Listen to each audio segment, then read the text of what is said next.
friend and assalamu alaikum. Welcome to Easy Learning 700.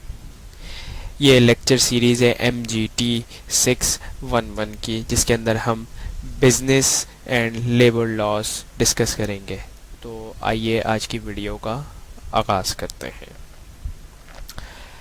Importance of business and labour laws, यानी कि क्या ज़रूरत है हमें बिज़नेस और लेबर लॉस की। बिज़नेस के लिहाज से लेबर लॉस तो फाइनेंशियल ट्रांजैक्शंस के लिए ज़रूरी है, और बेनिफिट्स फॉर सोशल सिक्योरिटी, यानी कि मतलब जो सोसाइटी की सिक्योरिटी है उसके लिए ज़रूरी है लॉस। अब बिज़नेस के लिहाज से जैसे कि मतलब आप रिपेयरिंग ऑफ कार करवाएं, अगर कार हम किसी से सही करवाते हैं तो हम चाहेंगे कि वो बिल्कुल ठीक हो, कोई बंदा उसमें से कोई चीज़ या तो पार्ट्स ना निकाले या नए पार्ट्स बोल के पुराने पार्ट्स ना डाले।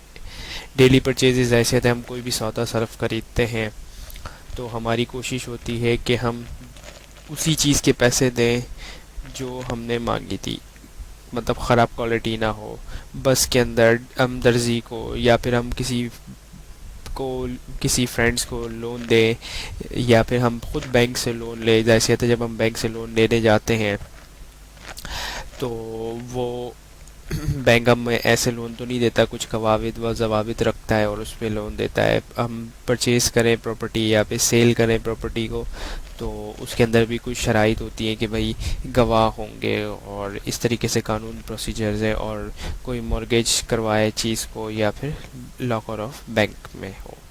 तो इन सब के लिए हमारे लॉस, यानी कि फाइनेंशियल ट्रांजैक्शंस के लिए लॉस एप्लीकेबल है। अच्छा, ये कोर्स के अंदर कुल 10 मॉड्यूल हैं, और इनकी तरतीब ऐसे है कि पहला मॉड्यूल के अंदर हम सिर्फ पढ़ेंगे स्कोप ऑफ लॉ और लीगल सिस्टम ऑफ पाकिस्तान, और दूसरा मॉड्यूल जो है लॉ ऑफ कॉन्ट्रैक्ट है, और तीसरे के अंदर है लॉ ऑफ पार्टनरशिप है, चौथा जो है वो law related to company ordinance. वैसे तो अभी 2017 यानी 2017 कंपनी ऑर्डिनेंस एक्ट चल रहा है, कंपनी एक्ट चल रहा है 2017 का, ऑर्डिनेंस नहीं है। लेकिन आपके कोर्स में 1984 का है ऑर्डिनेंस, तो हम वही पढ़ेंगे।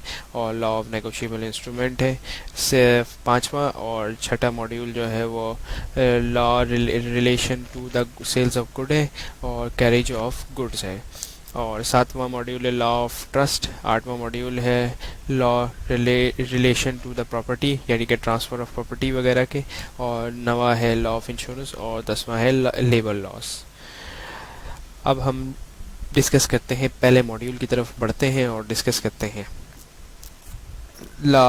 Legal system of Pakistan. सबसे पहले तो जाहिर सी बात है कि हमें अगर हम लॉ पढ़ रहे हैं तो हमें ये पता होना चाहिए कि लॉ है क्या।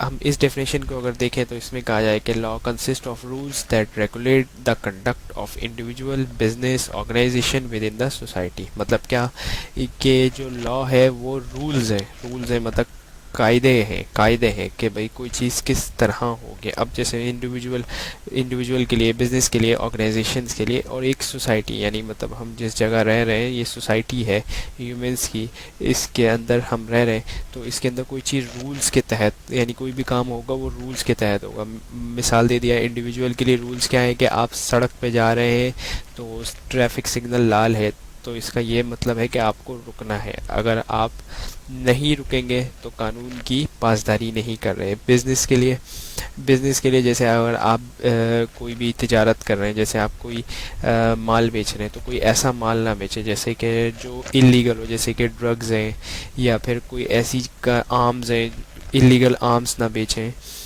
कोई भी ऐसी चीज़ जो सोसाइटी में इलीगल करार दे दी गई है, उसका बिज़नेस जो है वो लॉ बताएगा कि ये गलत है। अब जैसे कई चीज़ें, जैसे आप बेचते हैं कि आप मोबाइल फ़ोन का बिज़नेस करें तो ठीक है, लेकिन अगर चोरी के मोबाइल फ़ोन का बिज़नेस करें, है तो बिज़नेस मोबाइल का ही लेकिन चोरी का है, तो वो लॉ ने बता दिया कि भाई ये चोरी के मोबाइल का बिज़नेस है, ये गलत है। अदर ऑर्गेनाइजेशन मतलब नॉन प्रॉफिट ऑर्गेनाइजेशन वगैरह इसके अंदर आ जाती हैं, जैसे कि आपकी सलानी वेलफेयर ट्रस्ट है, या फिर और भी जो अदर वेलफेयर ऑर्गेनाइजेशन है, या फिर अदर ऑर्गेनाइजेशन है जैसे कि पीसीबी वगैरह है। इनका मोटिव प्रॉफिट कमाना नहीं है, लेकिन इनको अपने हुदूदों में रखना, क्यों? क्योंकि सोसाइटी के अंदर, विद इन सोसाइटी। अब जाहिर सी बात है ये कोई बिज़नेस तो नहीं कर रही, पीसीबी कोई बिज़नेस तो नहीं कर रहा, लेकिन या सलानी वेलफेयर कोई बिज़नेस नहीं कर रहा, लेकिन ये एक ऑर्गेनाइजेशन ज़रूर है, तो इनको भी कवायद व ज़वाबित के तहत ही चलाया जा सकता है, क्योंकि इनके अंदर करप्शन भी हो सकती है और इनके जो पैसा है वो गलत तरीके से इस्तेमाल हो सकता है, इसलिए। और लॉ को डिफ़ाइन करना वैसे तो काफ़ी मुश्किल काम है, लेकिन आपके सिलेबस में जो डेफिनेशन दी है उसको मैंने एलिब्रेट कर दिया। अब benefits and significance of law, यानी कि मतलब बेनिफिट्स, सिग्निफिकेंस मत और बेनिफिट्स यानी कि मतलब इसके फ़ायदे और सिग्निफिकेंस इंपॉर्टेंस क्या है। लॉ क्या है? Law is use to maintain rights, uphold justice and redress the wrong. मतलब क्या? ये मेंटेन राइट, जैसे आपका राइट है, पाकिस्तान के आइन में लिखा हुआ है कि हर बच्चे को तालीम दी जाएगी, तो ये आपका राइट है। तो ये किसने बताया? लॉ ने। आइन क्या है? लॉ है, ठीक है। और अब होल्ड जस्टिस यानी कि मतलब इंसाफ रखने में, और रीड्रेस रॉन्ग मतलब कोई चीज़ अगर गलत हो जाती है तो उसको ठीक करना। जैसे एक बंदे ने अब लॉ तोड़ दिया, वायलेट कर दिया, जैसे आप सिग्नल पे खड़े थे, आपने रेड लाइट क्रॉस कर दी, तो अब जो सार्जेंट है वो आप पे फाइन करेगा, तो क्या होगा? जो गलत किया था उसको ठीक करेगा, इस तरीके। तो ensure the public order, balance, harmony and peace among the person within the state and inter state. मतलब क्या? जब जाहिर सी बात है कानून की हुक्मरानी होगी तो सोसाइटी में बैलेंस रहेगा, हारमोनी बढ़ेगी आपस के अंदर, और अमन कायम होगा, और स्टेट के अंदर और इंटर स्टेट यानी कि मतलब पूरी रियासत के अंदर, और इंटरनल स्टेट यानी जो रियासत के अंदर पूरे अमन कायम हो जाएगा लॉ की वजह से। अब बात करते हैं जूरिस्प्रूडेंस।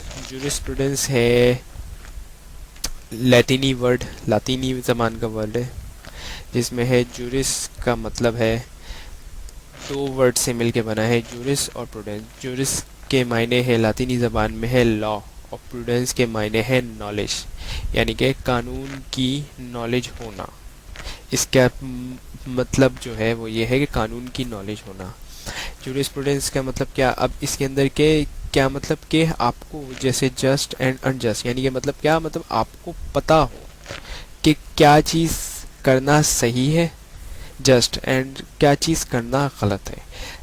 मिसाल दे दी जाए कि आप जो हैं वो फूड का बिज़नेस यानी कि खाने का बिज़नेस करना चाह रहे हैं, ठीक है। तो अब इसके अंदर आपको क्या क्या चीज़ें सही सही यानी मतलब यानी कि आपको परमिट चाहिए फूड अथॉरिटी का, ठीक है। आपको एक प्रेमिसेस चाहिए, और आपको एक अच्छे से यानी कि डिसाइड करना पड़ेगा कि मेन्यू क्या होगा। ये आप भी जस्ट यानी मतलब आपको पता है। और अनजस्ट क्या? अब आप ये कि आप लाइसेंस किसी से ना लें और ख़राब क्वालिटी का या एक्सपायर्ड माल आप अपने पास रखें और उसको बेचना शुरू कर दें, जो कि गलत है। तो जस्ट यानी कि आपको पता था कि हम मुझे करना क्या है, और आपको ये भी पता है कि मुझे ये अब जैसे कि ख़राब क्वालिटी का माल नहीं रखना, और जो फूड अथॉरिटी है उससे लाइसेंस लेना है, तो ये बात आपको पता थी कि जस्ट और अनजस्ट यानी कि मतलब आपने इस चीज़ का डिफरेंस किया कि जो चीज़ मेरे लिए ठीक है, जो मैं कर सकता हूँ, और जो चीज़ मैं नहीं कर सकता। तो is also term as a science of civil law, यानी कि मतलब ये एक जूरिस्प्रूडेंस जो है वो एक सिविल लॉ सिविल लॉ। और अच्छा, यहाँ पे सिविल लॉ की बात आ गई तो मैं आपको यहीं पे क्लियर कर दूं कि आप इस पूरे कोर्स के अंदर, इस पूरी लेक्चर सीरीज़ के अंदर सिर्फ सिविल लॉ पढ़ेंगे, क्रिमिनल लॉ नहीं पढ़ेंगे। क्रिमिनल लॉ का आपसे कोई ताल्लुक नहीं, क्रिमिनल लॉ आप नहीं पढ़ेंगे, सिर्फ सिविल लॉ पढ़ेंगे। तो चलें back to the topic.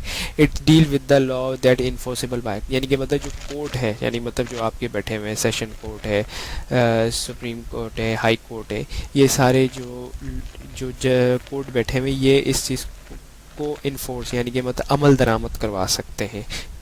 Jurisprudence, ठीक है। Kinds of jurisprudence, analytical kind, it study the principle of law as is exist now, यानी मतलब आज जो कानून जो प्रेजेंट है उसके बारे में ये जूरिस्प्रूडेंस बताता है। Scope of analytical jurisprudence, it scope the innominate below analysis of law as is exist, यानी मतलब आज जो कानून है, जो आज जो है वो सारे जूरिस्प्रूडेंस बताता है। Treatment of a concept is a element सब डिवाइड, यानी कि मतलब जो ट्रीटमेंट है तो वो कॉन्सेप्ट मतलब यानी कि अगर आप समझ लें इसको ऐसे समझ लें के जो ट्रीटमेंट है, यानी कि मतलब लॉ किस तरीके से ट्रीट किया जाएगा, कैसे इसका कॉन्सेप्ट क्या है, एलिमेंट्स यानी कि मतलब इसके लवाजमात क्या है उस लॉ के। Study of the legal source of law, यानी कि मतलब ये सोर्स यानी कि कहाँ से आया, कैसे बना ये लॉ, इसकी स्टडीज़ बताता है। और मज़ीद है जैसे investigation of the theory of legislation, president and custom, यानी कि मतलब लेजिस्लेशन मतलब जो मतलब जैसे लेजिस्लेशन होती है, मतलब कानूनी बॉडी जो होती है लेजिस्लेट करती है, जो कानूनी बॉडीज़ होती हैं, यानी कि थ्योरी, यानी कि मतलब जैसे एक मफरूज़ा निकला, जैसे कि आप बिटकॉइन पे थ्योरी बना, यानी मतलब बिटकॉइन आया है इस दुनिया के अंदर, अब इस पे ऊपर थ्योरी बनेगी कि भाई इसको जैसे पाकिस्तान के अंदर इलीगल है, लेकिन इसके ऊपर थ्योरी है कि भाई ये लीगल होना चाहिए या नहीं होना चाहिए। प्रेसिडेंट वो होता है जैसे कि कोई कोर्ट्स जो है, जैसे हमारे सुप्रीम कोर्ट है, हाई कोर्ट है, ये सारे जो फैसले देते हैं, तो इसको जो लोअर नीचे जो कोर्ट्स होते हैं उनको मानना ज़रूरी होता है अगर उस केस सिमिलर केस उनके सामने आए। और कस्टम मतलब जो ट्रेडिशनल आ रहा होता है। और treatment of rights, different kinds and class rights, and creation of rights and transfer of rights and extinguishing of rights, यानी कि मतलब यानी कि डिफरेंट किस्म के ट्रीटमेंट यानी ऑफ राइट्स, यानी मतलब ये होता है कि डिफरेंट किस्म के राइट्स होते हैं, क्लास ऑफ राइट्स होते हैं, creation of rights and transfer of rights and execution, यानी मतलब यानी कि किस किस्म के कितने किस्म के राइट्स किसी के पास मौजूद हैं। अच्छा, ये डिफरेंट किस्म के हो सकते हैं, क्लास भी इनकी डिफरेंट हो सकती है, और ट्रांसफ़र यानी कि एक राइट दूसरे को ट्रांसफ़र भी किया जा सकता है और किसी की राइट ख़त्म भी किए जा सकते हैं।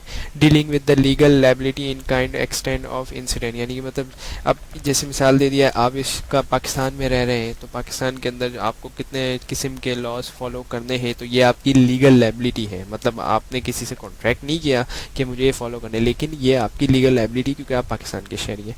To investigate the legal concept such as property, position, trust and contract person and motive and negligence EDC, यानी कि मतलब क्या कि इन्वेस्टिगेट करता है कि legal concept such as property, position, trust, यानी कि मतलब इसके अंदर प्रॉपर्टी, पोजीशन, यानी कि मतलब किसके पास ट्रस्ट है, यानी कि मतलब अगर ट्रस्ट कर रहे हैं, और कॉन्ट्रैक्ट पर्सन, और मोटिव, यानी कि मतलब मोटिव क्या था, अब जैसे प्रॉपर्टी रखने का ट्रेन की मतलब उसका ट्रस्ट है यानी, और उसका मोटिव क्या है, नेग्लिजेंस, अगर गलती हुई तो कैसे हुई। तो ये सारी बातें होती हैं स्कोप ऑफ एनालिटिकल ज्यूरिस्प्रूडेंस है। वैसे तो ज्यूरिस्प्रूडेंस का थोड़ा सा मैं आपको और भी ब्रीफली कर देता हूँ कि ज्यूरिस्प्रूडेंस जैसे कि जिस तरीके से एवोल्यूशन होता है ना, कि साइंस ने एवोल्यूशन किया कई चीज़ों के अंदर, जैसे कि पहले ग्रीक्स ने किया, फिर उसके बाद जाके इस तरीके से आगे बढ़ते बढ़ते आज मॉडर्न साइंस आ गई। इसी तरीके से ज्यूरिस्प्रूडेंस भी समझ लें आप लॉ की इवोल्यूशन है, कि मतलब इसमें देखा जाता है, हिस्ट्री देखी जाती है कि कहाँ से स्टार्ट हुआ, किसने स्टार्ट किया। इसी तरीके से ज्यूरिस्प्रूडेंस भी यही कॉन्सेप्ट है, एक साइंस की तरह एवोल्यूशन ही कर रहा है कि ज्यूरिस्प्रूडेंस जो है वो है। उम्मीद है आपने आज के लेक्चर आपको समझ में आया होगा, और ये पूरी एक लेक्चर सीरीज़ है, इसके अंदर हम MGT611 के तमाम टॉपिक को डिस्कस करेंगे। तो जुड़े रहिएगा हमारे साथ, और इस चैनल को सब्सक्राइब करें ताकि आपको मज़ीद, और बेल आइकन को भी दबाएं ताकि आप कोई भी अपडेट मिस ना कर पाए। And thank you for watching this video.